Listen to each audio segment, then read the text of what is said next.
All right, good afternoon and welcome to today's webinar, Autism 101, a Primary Care Provider Primer, brought to you by the University of Iowa Division of Child and Community Health, Child Health Specialty Clinics, and the Regional Autism Assistance Program. I'm Shawn Wittrock and I will be moderating today's session.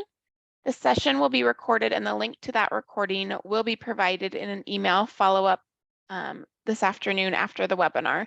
You are free to type your questions into the Q&A box throughout the presentation, and those will be answered at the end of the presentation. And CE credits will be available to those who are attending the live session. Directions for obtaining those credits will be shared at the conclusion of the presentation. And I am pleased to introduce and welcome our presenter today, Dr. Elizabeth Cramer. Dr. Cramer is a native Iowan practicing family medicine, including obstetrics, at the University of Iowa Hospitals and Clinics. She completed both medical school and residency at the University of Iowa. She sees patients at the University of Iowa's River Crossing Clinic in Riverside, Iowa. She has interests in women's health, adoption medicine, medical informatics, and pediatric developmental screening.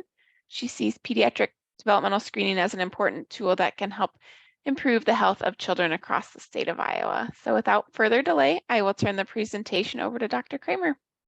Thanks, Shawn. It's good to virtually see everyone today. I hope we can make these 50 minutes or so really valuable over your lunch hour here. Just to emphasize what Shawn said, I much prefer to talk about things that are interesting to you guys, so please put some questions in the box if you need it. I'm going to emphasize this is a primary care primer. I am a primary care provider. However, I know a lot of people kind of more in the peds developmental world, so if there's a question I can't answer, I'm more than happy to try to get an answer back to you over email outside of this. So we'll get started. Our sponsors are the Children's Hospital here at the University of Iowa, as well as Child Health Specialty Clinics and the Regional Autism Assistance Program. I am doing this as part of my role as a consultant for the Iowa Department of Public Health, both for the First 5 program and for the EPSVT. So we're going to really try to focus on defining diagnosis of autism, how to look for it in your full panel of kids or the occasional kid that you see. How do we make sure we don't miss this in our patient population? Because the diagnosis is so important, because early therapy is really important. So we'll talk a little bit about screening tool. The most common one is the MCHAT, and summarize a little bit how to focus on and how to use that screening tool. But please add some questions as we go along here. To start off with, I'm going to briefly talk about surveillance versus screening outside of developmental peds and outside of this lecture. I even tend to use these words kind of interchangeably.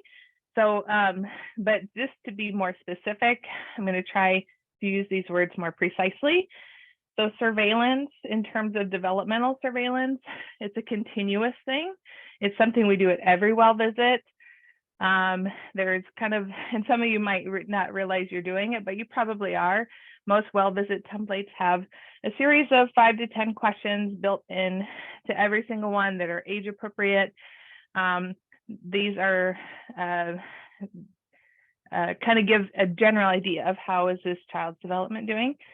However, screening is very periodic. It's only recommended to be done at certain ages, and there's evidence-based recommendations based off any abnormal answers that we'll come across. Another example of something that we do for screening would be like a lead screen. We don't lead screen every single visit, but in terms of drawing blood, but it is something that we intermittently will do.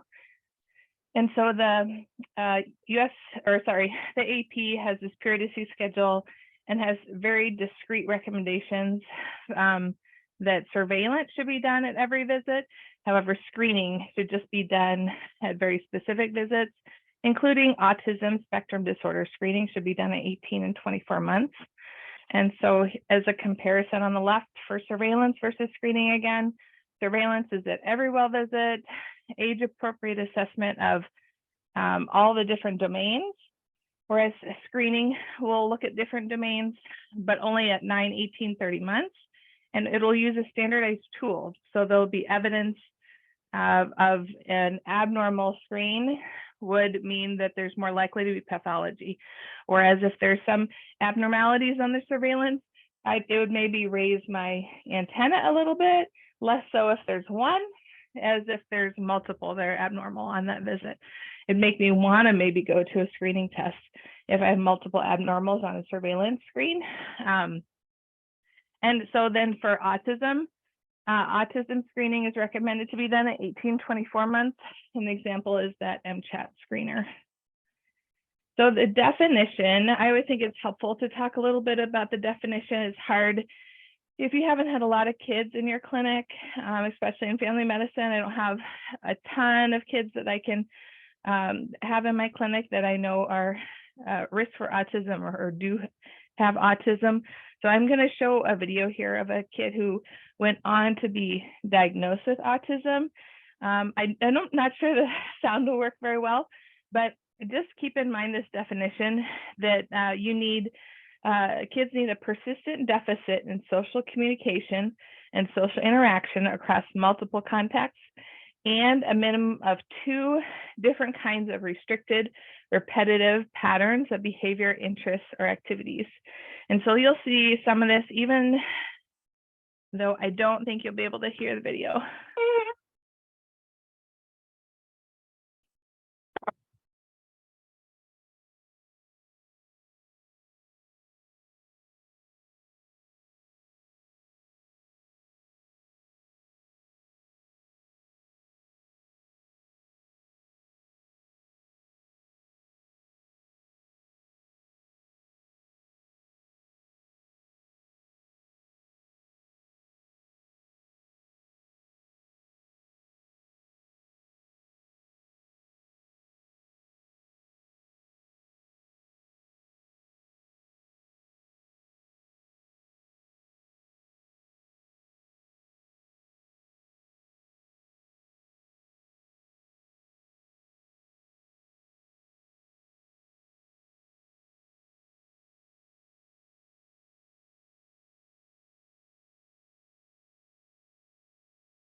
I'm just going to stop it there, but you can see some movements that for him are going to be atypical with finger, arm movements.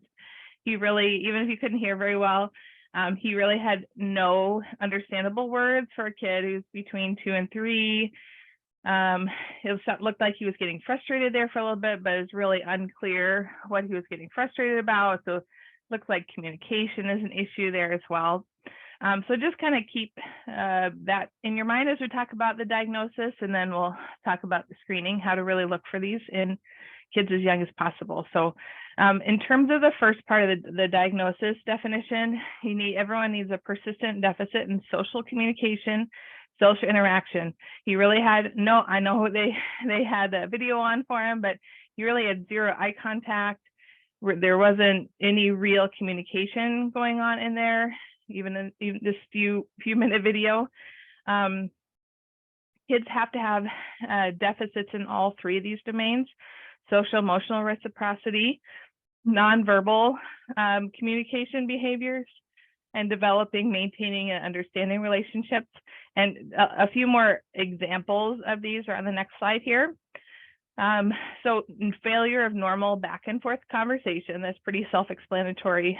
Failure to initiate or respond to social interactions would be another example as well. The second part of it, the nonverbal communicative behaviors would be like the poor eye contact that we saw in the video, and deficits in understanding use of gestures and nonverbal communication, even facial expressions, things like that.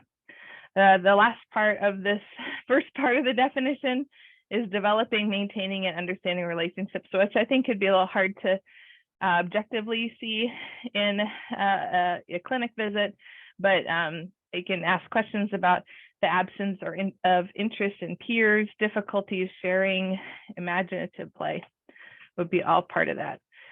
So the second part of the diagnosis is restricted repetitive patterns of behavior. And for this, kids need 2 out of 4 symptoms. So stereotyped repetitive motor movements. We did see that a little bit in the video. Insistence on sameness, really inflexible adherence to routines.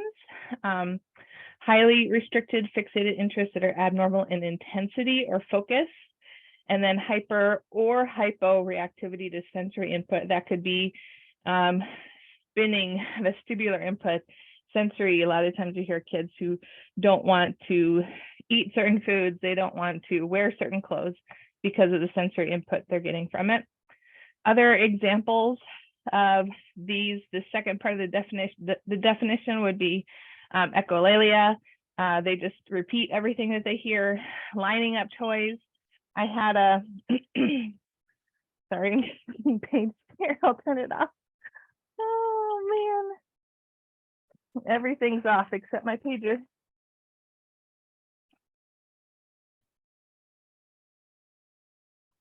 Sorry about that.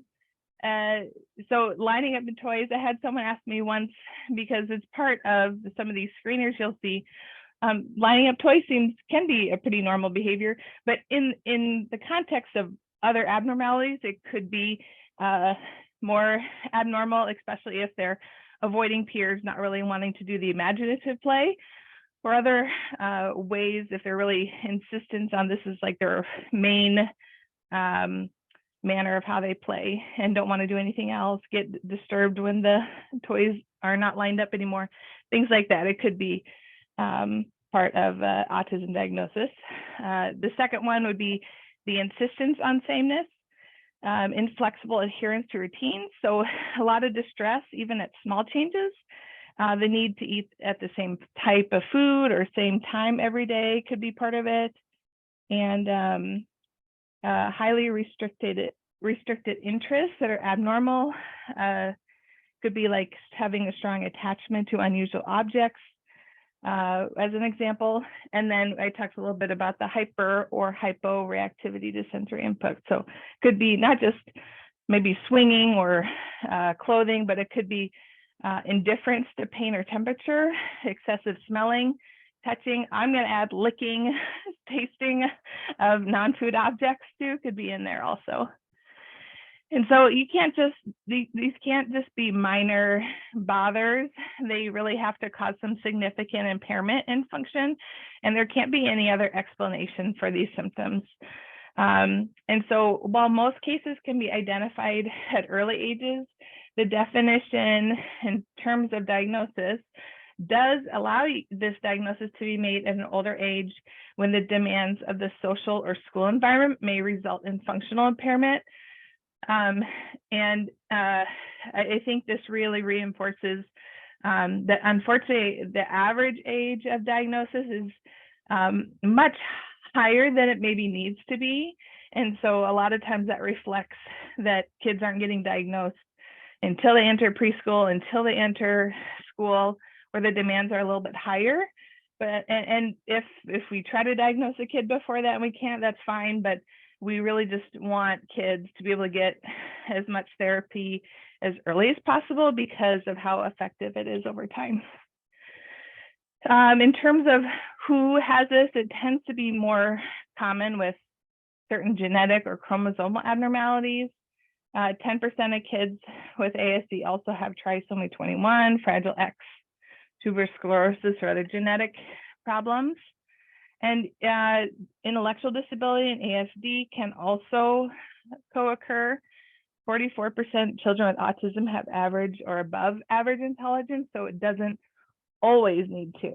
But that's definitely something that I would love to refer to developmental pediatrics to really kind of tease out. Is this an intellectual problem? Is this an ASD problem?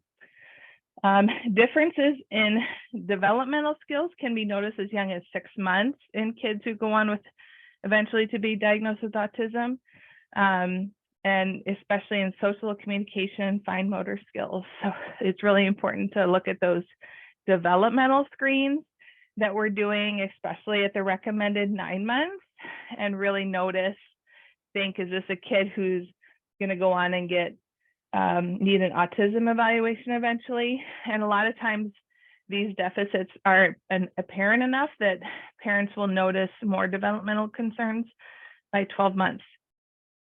A diagnosis of autism at age 2 is typically reliable, valid, and stable, and the earlier we can make the diagnosis, the better.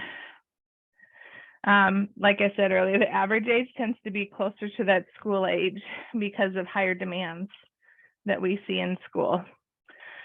In terms of some red flags that would be really great to think about, regression.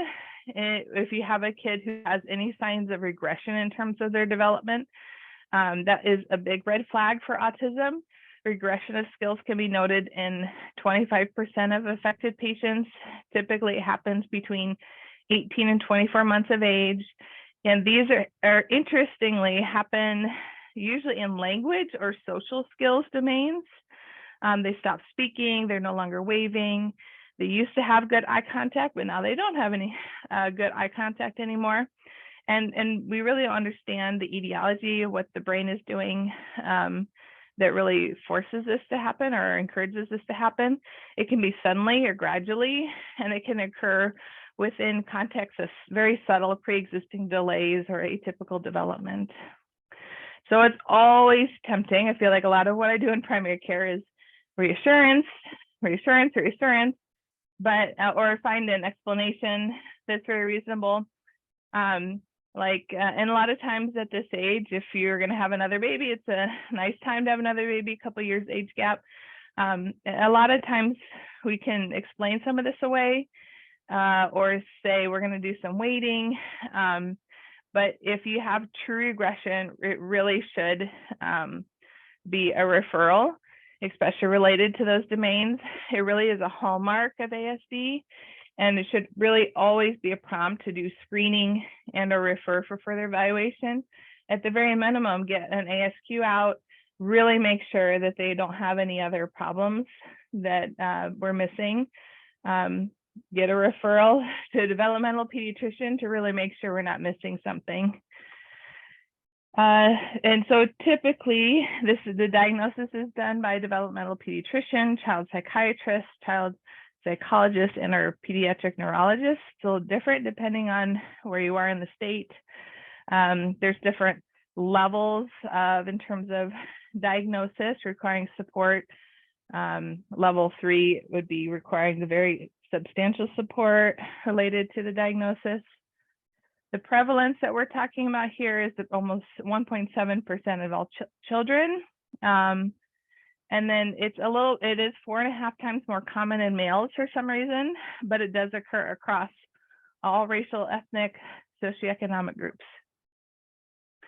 It does happen to be more common in families. Identical twin concordance is about 98%. Non-identical twins, about 53 to 67%. And subsequent sibling, interestingly, is not the same as non-identical twin prevalence, but about 10% risk with one affected child and up to 36% risk with 2 or more affected kids. And so if there's a known case of autism in a family, we should really be following those siblings closely.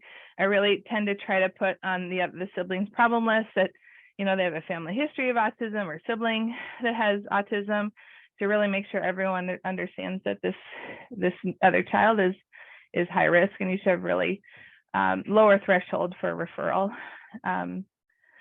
Siblings have a higher risk of speech delay, other neurodevelopmental delays, and/or psychiatric disorders. I happen to have a set of twins in my clinic, one with an autism diagnosis, one without, but does have some tics and motor things, and but just doesn't quite meet diagnosis at this time. So it is a little interesting to watch them grow up. There is a part of the reason I think it's really important to get this diagnosed as early as possible are financial impact of ASD, but also emotional, which I'll talk about a little bit as well. There's a lot of childcare costs related to this.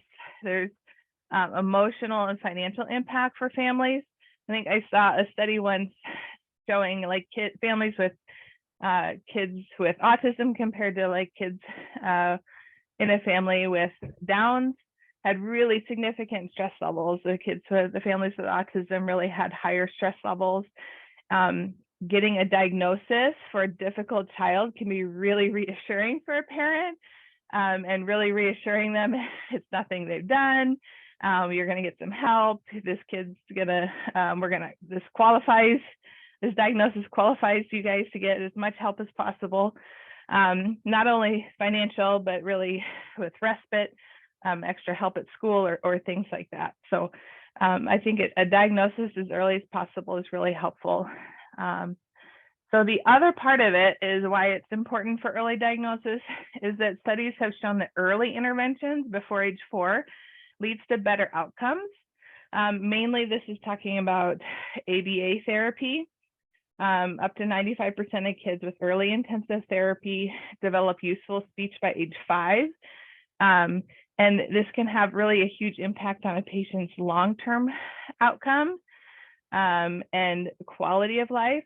There's some studies showing that this early therapy as early as possible can predispose a kid to actually not meeting diagnostic criteria later in life. So I hate to use the word curing, but the earlier we can do this, sometimes we can get kids out of this diagnostic criteria later in life. Early identification can be helpful for families. It can reduce that stress and anxiety of parenting a little bit more difficult kid. It allows for planning for right now and future planning. And conversely, a later diagnosis is associated with increased parental stress and delayed early intervention. And about almost 10% of kids diagnosed with ASD in early childhood may no longer meet criteria by young adulthood. Youth who no longer meet criteria are more likely to have higher cognitive skills at age 2 years. They participated in early intervention services and have decreased their repetitive behaviors over time. Early intervention services, just as a reminder, especially here in Iowa, you do not need an autism diagnosis to initiate therapy. Even if you have a kid that all you know about them is there's something wrong, but look on this screen, it says that their speech is not right where it should be. Refer them for early intervention services right away. You don't have to wait for a diagnosis. All kids, no matter whether they eventually go on to get diagnosed with autism or not, it's valid. They're not going to do some special autism speech therapy. Just get them into speech therapy as quickly as possible. And then the separate autism, the ABA therapy you can do in addition to that. All the therapies really should include active family caregiver involvement and be really as early as possible. And then after developmental delays are minimized, efforts can be shifted to optimizing developmental trajectories. For example, if in order to really work on kids' inflexibility with routines, you obviously really need to be able to communicate well with that child. You need to be able, and they need to be able to communicate with you and to be able to understand that, you know, just because we're not going to do this exact daily routine does not mean I don't care about you or that you can't be reassured somehow. So you can work on the behaviors if you can really try to fix some of those delays. All right, switching gears a little bit. This is my youngest when he was in one of the pediatric COVID immunization studies over in Omaha. But we'll switch a little bit here to what we can do more in the office and talking a little bit more about the MCHAT screener. So about it's 44% of PCPs reported caring for at least 10 kids with ASD. However, only about 8% stated that they routinely screened for ASD in 2004. And over time, you can see that our numbers have gone up a little bit over time as recommendations have increased to really be looking out for these kids more, to the point in 18, this is still a little older data, but only about in Iowa, 35% of kids or so are getting screened. So there's definitely ways, assuming we haven't come a long way since then, that we can increase our rates of screening in the primary care office.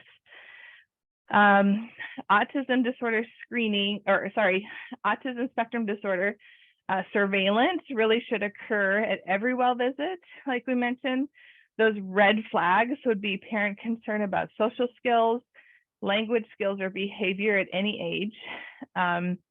In particular, you need to pay attention to the inflexibility, like frequent tantrums or intolerance to change, loss of language, those regression steps that we talked about, and then again, identifying if the child has a sibling with ASD is a big red flag as well. This is the type of surveillance that we have to do at every well visit. There are some specific red flag surveillance questions that you could incorporate into your surveillance, or sometimes they have been bolded in certain well visit forms. But if a child by 12 months doesn't respond to his name, by 14 months doesn't point at objects to show interest, and by 18 months doesn't pretend play, those would be specific red flags as well that would make me want to make sure that either referral is done or talk to the parent more. Does the child meet any of the other diagnostic criteria for ASD? Or go ahead and pull out an ASQ and do a screener, or sorry, an MCHAT, or do some more specific developmental screening as well. The other less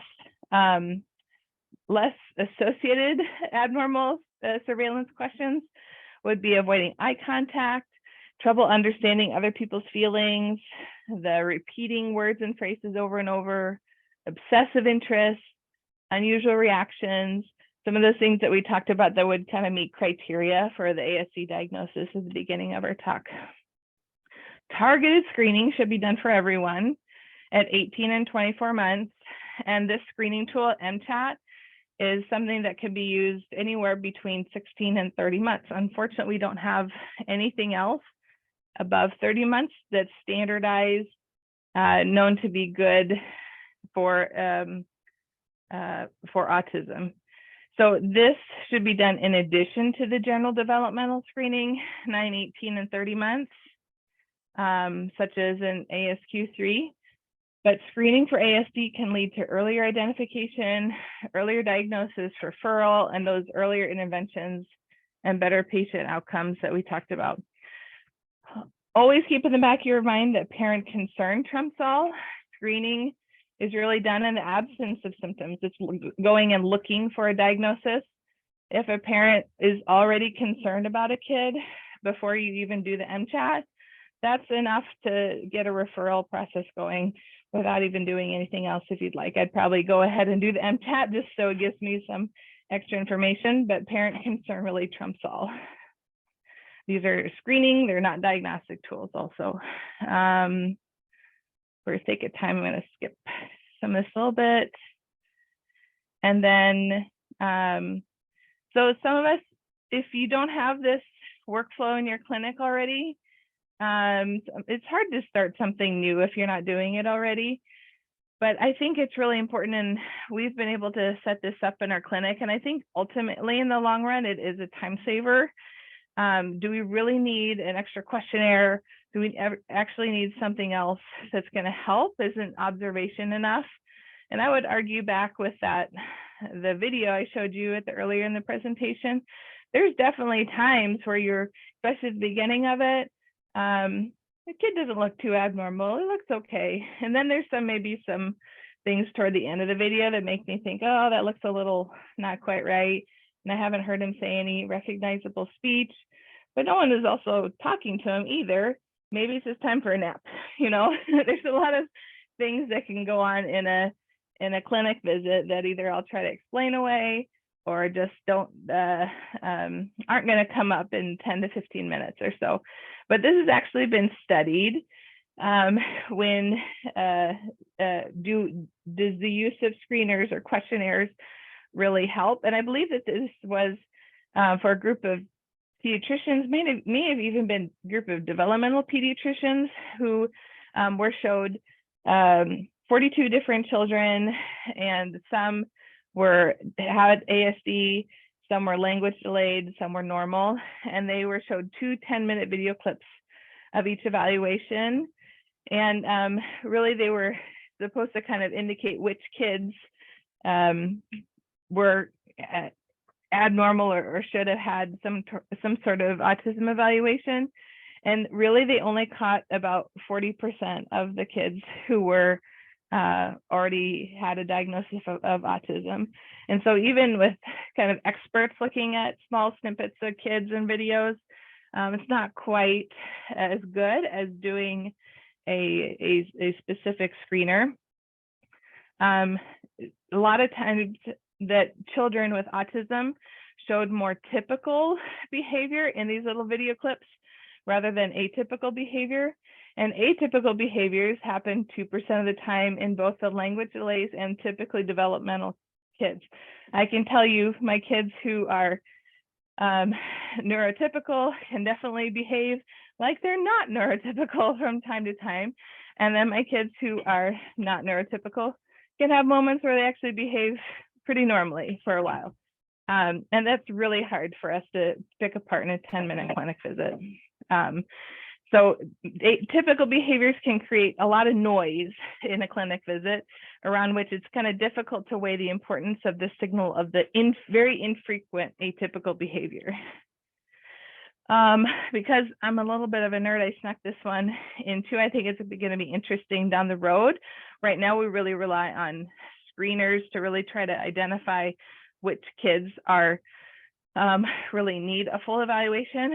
But I think this is being studied with AI and predictive analytics in terms of family history, in terms of, maybe they actually had a clinic visit somewhere else that was concerned about constipation. Well, the constipation was related to very specific food preferences, but maybe you didn't put that together when they came in for a well visit. And maybe if you had known that, and maybe the parents didn't bring it up or something, it would kind of help us make this diagnosis a little bit easier. So this is stuff for the future, which I think is really cool. Right now we're stuck with the MChat, which is good. It's available for free. You can find in different languages online. It's really nice. A lot of times people have incorporated it into their own EMR, and parents can do it before the clinic visit as well. It has a 85% sensitivity, 99% specificity. And like I mentioned before, it's good for kids between 16 and 30 months. And the MChat and the follow-up questions can both be completed by, filled out by parents and then completed by trained staff.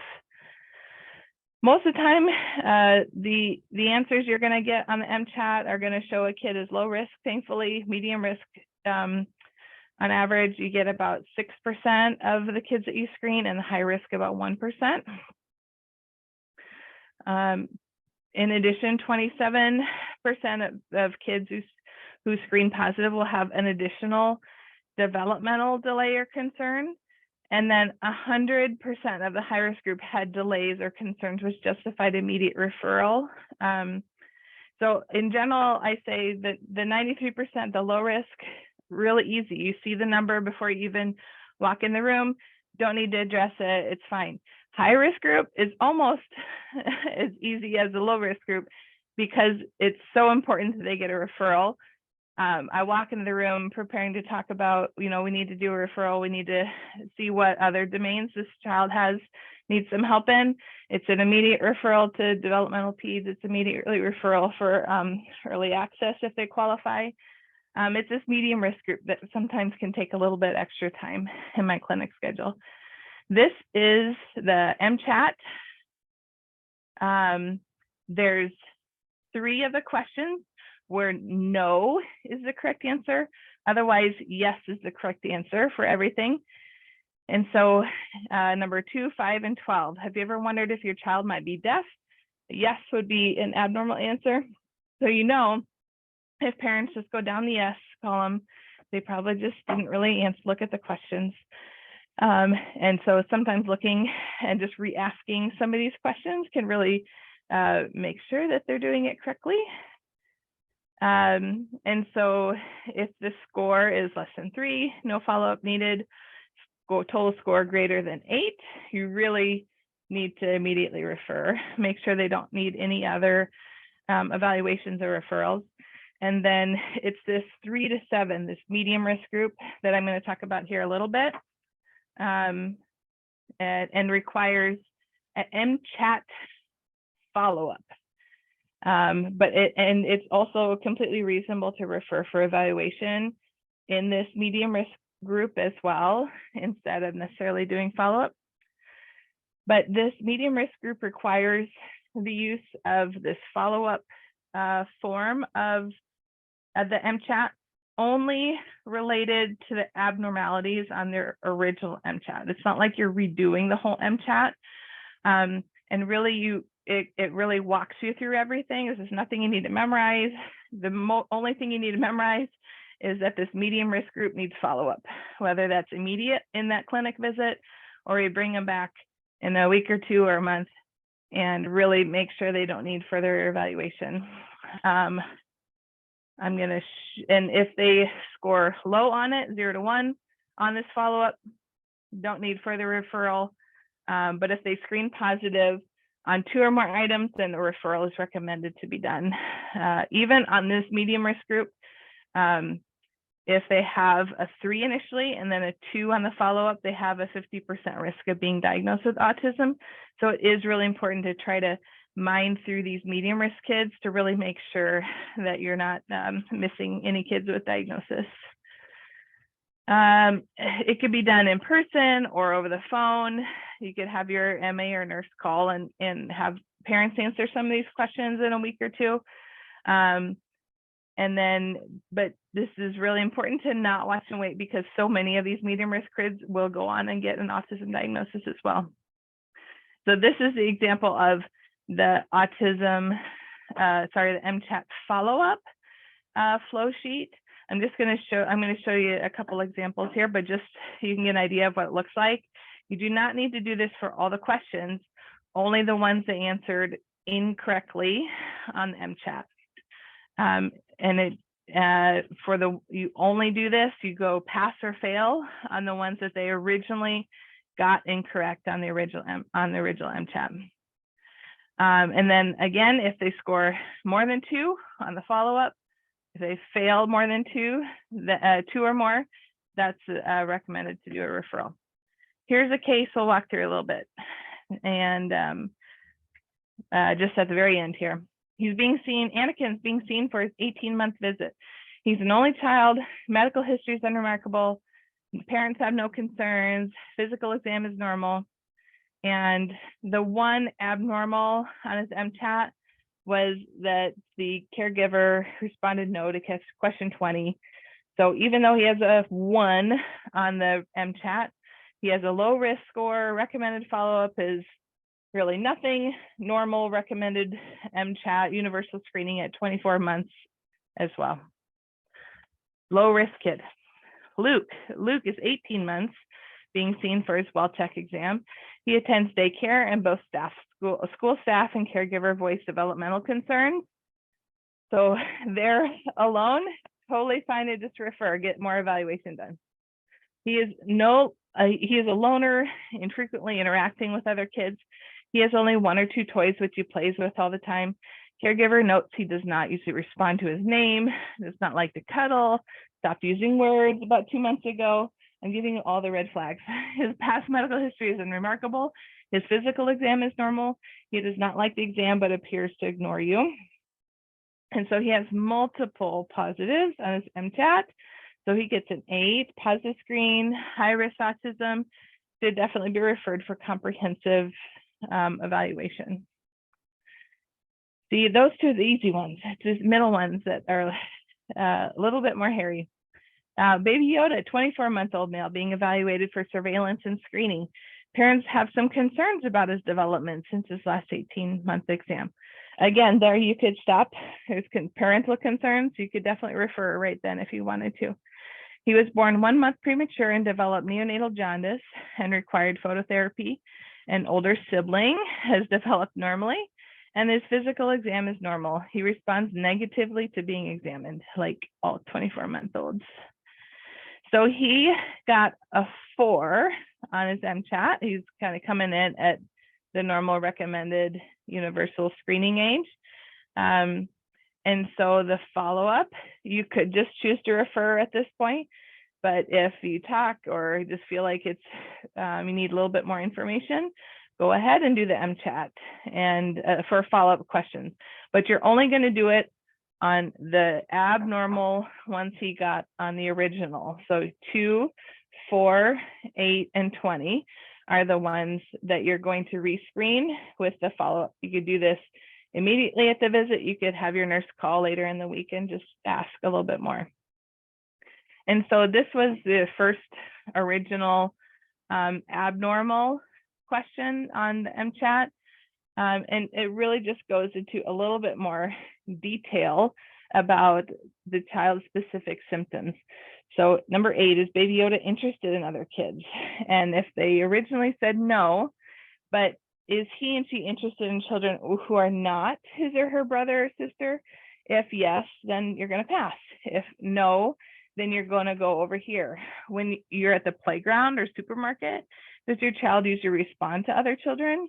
No is a fail. Yes is how does your child respond? Does your child play with another child, talk, babble, or make vocal noises, watch another child, smile? It really gets into like the nitty gritty. What is this kid's behavior around other kids? If there's yes to any of the above, does he or she respond to other children more than half the time? How often? What that they have the acceptable behavior? Yes is a pass, no is a fail. So it really tries to hone in on the amount and the quantity and the really specific behaviors that this kid has related to that one question. So Baby Yoda, he passed 2 on the follow-up, 4 on the follow-up, 8 on the follow-up, but failed question 20 on the follow-up. So he actually has a score of 1 on the follow-up. So really, you could just go on and schedule his next 30-month surveillance visit and assess the development at that visit, unless the parent's concerns really require an earlier visit or their concerns are enough that they want a referral, even though he's passing this follow-up for the MCAT. Sometimes on the MCAT, for example, the hearing question I mentioned earlier could really make you want to get other therapies. For example, the hearing concern question, even if they say yes and the MCHAT eventually screens negative, that would be a kid you'd want to get in for a speech evaluation, hearing evaluation anyway, even if they don't screen positive on the MCHAT. An early diagnosis is really valid. Screening tools do not catch every child, they're not perfect. And children with mild symptoms and average intelligence often are missed until those older ages, until the school age, unfortunately. And because there's no validated recommended screening tool for kids older than 30 months, really it's the surveillance we're doing at every well visit in the office is really important and is really necessary for us to be able to figure out if kids need evaluation. Referrals, what can be done? First 5 is a really great resource available in most counties throughout Iowa to get kids connected to developmental pediatrics, and because each part of the state is going to have a little bit different resources, they have people placed throughout the whole state who know the local resources and are really great help. And for kids 5 and under, you can refer to them and they'll really help with any type of evaluation, hooking up with therapies, hooking up kids with regional autism assistance programs. Obviously, you can refer directly to any developmental pediatrician, neurologist, whoever makes a diagnosis that's close to you. There's some great family resources that you can pass on through the CDC website. Autism navigators are super helpful. I use them all the time. There's just so many therapies that are necessary. And, sometimes parents want, there's multiple therapies that a kid needs, but might not be all available exactly where they want them. And so sometimes our autism navigator really knows the best places for kids to get therapy all in one spot to try to make it easy for families as possible. And then obviously the regional autism assistance program is a great resource too. First Five can definitely help you get that set up. And like I mentioned briefly before, if you're not doing MCHAT or not doing screening for autism, the biggest difficulty is setting up the workflow to do this, changing the workflow, changing what's typically done in the workflow of your clinic. I am always happy and available to help as a First Five consultant for things like this. Change could be approaches like a QI project, which is necessary for a lot of board certification. You could think of it as a business case. All these screening evaluations, developmental screening, as well as autism screening, can be billed and are reimbursed in the state of Iowa. It could be, especially MCHAT's available and can be integrated relatively easy into your EHR if it isn't already. Sometimes people will start doing, we're going to start with one provider, or say, hey, we're just going to start this at all 18-month visits. You can start small and go from there. A lot of this is workflow dependent. Sometimes people are having families do this before the visit. Sometimes they'll hand them a clipboard as soon as they walk in. There's lots of different workflows that we're happy to help you guys set up if this is something you're struggling with at all. Same for the next steps. If you're having trouble referring kids, we can definitely help with that as well. And billing, even if you do a developmental screen and an MCHAT autism screen, same visit, you can bill each one separately. And there's specific questions that you can ask your payer about. And we're always available. There's myself as a medical consultant, and we have a pediatrician who we work with as well, Dr. Meredith Fishbane-Gordon, who is also a consultant as well and has a lot of experience working with this and helping practices set up these screening programs, which I think are really important. So always happy to take some questions, work with you guys individually on specific questions or problems you're working with, but happy. Looks like there's at least one question in the question answer. Yes, we do have one question. And as we wait for more questions to come in, I do want to just touch on the continuing education credits, and then we'll get back to, well, you know what, let's go ahead and take that question. So how do you respond to parents who are adamant that vaccines cause autism in their child? Oh man, that's really hard. Honestly, I feel sometimes that these end up being the families that are going to decline vaccines in the first place, and they're concerned that vaccines are associated with autism is so strong.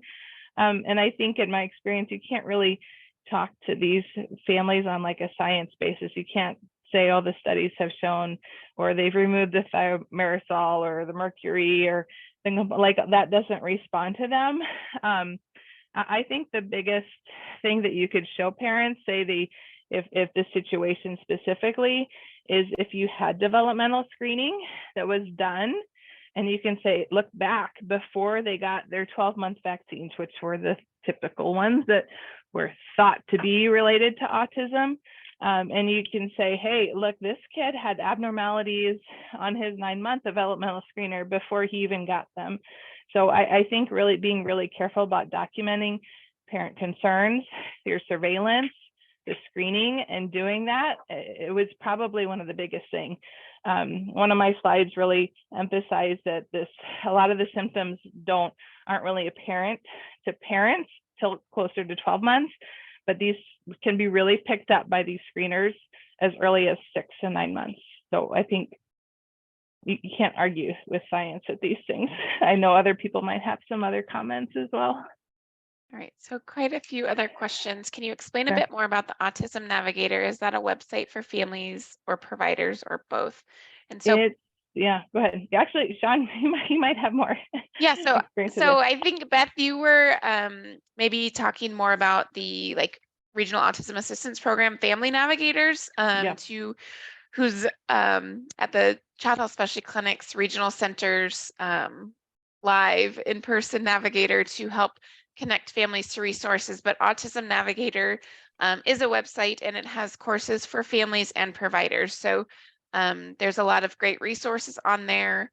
And I believe that the actual website was on that slide. But if you just Google Autism Navigator, it will come up.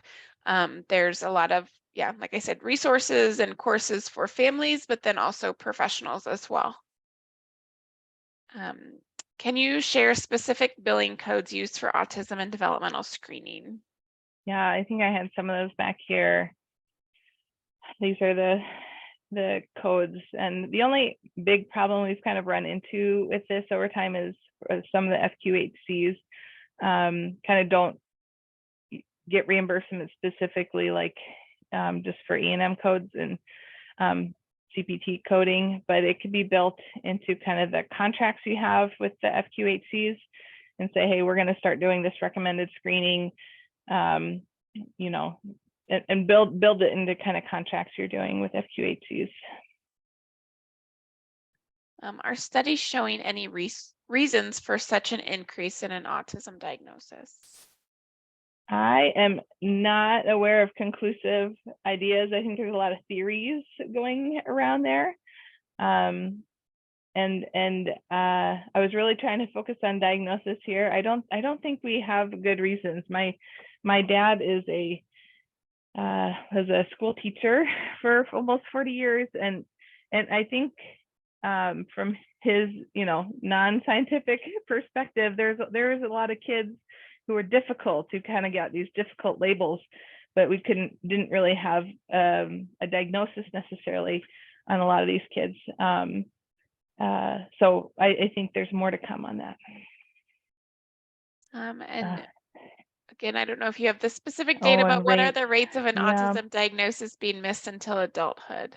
Oh, I am not sure about that, but I have definitely run into a few people in my clinic who I definitely felt like they would have benefited from early intervention. But I mean, at that point, you just have to get them into therapy as quickly as possible, even then. And I don't think there's less flexibility with adults in their brain and development, but I don't think there's anyone who can't change or improve with their issues. But yeah, unfortunately, I don't have that. But usually when the ones that I've talked to in my clinic, it was problems that they've had forever, and whatever their family situation was, they just did not get access to evaluation and therapy that it was obvious even in hindsight as a child that they needed. Suggestions or educational advocacy in the school setting for children that on a spectrum. I don't know, can you expand on that a little? Are you working in the schools or for children that are on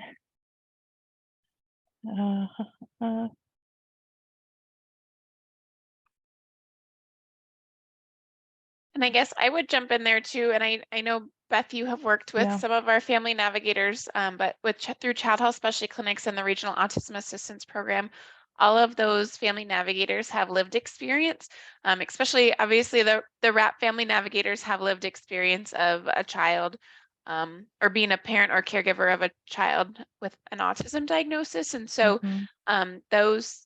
they really know how to kind of walk families through some of those resources. And I know a lot of them have that lived experience advocating in the schools. Oh, and Jennifer, I will. Yeah, and I think raise your hand. I will. Even outside of necessarily a diagnosis, you don't need a diagnosis even for help or rearrangements within school with an IEP or 504. And for unfortunately, I think you really need to be an advocate for your child in order to get the help it needs at school. They just don't have a lot of resources. But as much documentation that can be done, even outside of like a AEA evaluation, I think can be helpful as well, even if they end up needing to do their own. And just really being the advocate in general for whatever symptoms the child's going through in the school setting is really appropriate. And Jennifer, I unmuted you, so if you do have additional. Yeah, I was just going to say about my question about the advocacy in the school setting, specifically, you know, parents who perhaps get frustrated with the support or lack thereof support that their child maybe is getting at school. I know that there's, you know, if they're under an IEP or a 504, you know, there's some advocacy that can be done there, but I didn't know if you had any other recommendations. The navigation one that you had talked about, perhaps they'd have some resources there. Yeah, and a lot of those parents would have some experience with this. As speaking as a parent of a child with an IEP, and I think I've probably had about 50 hours of meetings with the school this school year. We've gone to state mediation because we don't agree with the school. There's definitely steps. You do not have to agree with what the school says. Mm-hmm. And unfortunately, I think that's typical from what I've heard. If you don't agree with the school and the school needs to provide more services, you have to go through the next steps, which is very unfortunate. Right. Okay. Thank you. Yeah. Yeah, and I guess just to build on the autism navigator and then also the RAP family navigators, I think those are both great resources if you're working with families or, you know, even for your own benefit as well. So if you do need additional information about that, I can definitely provide that to you in follow-up emails. Yeah, Teresa, your question about your grandson. Yeah, I think anyone can get better with some therapy. Like, just go for it. You know, with the things that he struggles with. I have a friend who is an Asperger's diagnosis, but he really in his 20s and 30s is struggling with employment. And so there's things like that can be specific for the specific things that he's struggling with that are available, occupational therapy and things like that. Here's autism. This might not, is this the up-to-date map, Sean, for first yes, 5? This one, yep, this one is okay. up to date. All right, so yeah, take a look at your county. Unfortunately, the counties that have the lines through them don't have first 5 coordinators in them, but as you can see, most of the state does. That's more rural. I hope, Brenda, maybe you're in one of those. First 5 counties, first 5 coordinators, these individuals who are listed here, they know everything. So I would work with them. They know the local resources. You could also separately look, I believe the RAP has individual kind of like county resources or like regional resources as well, that you could contact directly. First 5 is a great resource. RAP is a great resource. So I know there are a couple other questions we haven't gotten to, but we are at our hour and I want to make sure we have our continuing education questions covered. So I am putting the link to the CME portal, but if you would like to, for those of you who would like to claim continuing education credits, the University of Iowa Carver College of Medicine has an online portal to complete the course evaluation and download the attendance certificate. Following this presentation, it will be later this afternoon, not immediately. You will receive an email with step-by-step instructions to access the online portal, complete the evaluation. And I will wait for the recording link to upload, and then I will send all of those things out together. So if you do have any questions regarding continuing education, please feel free to contact me. I will put my email address in the chat box as well.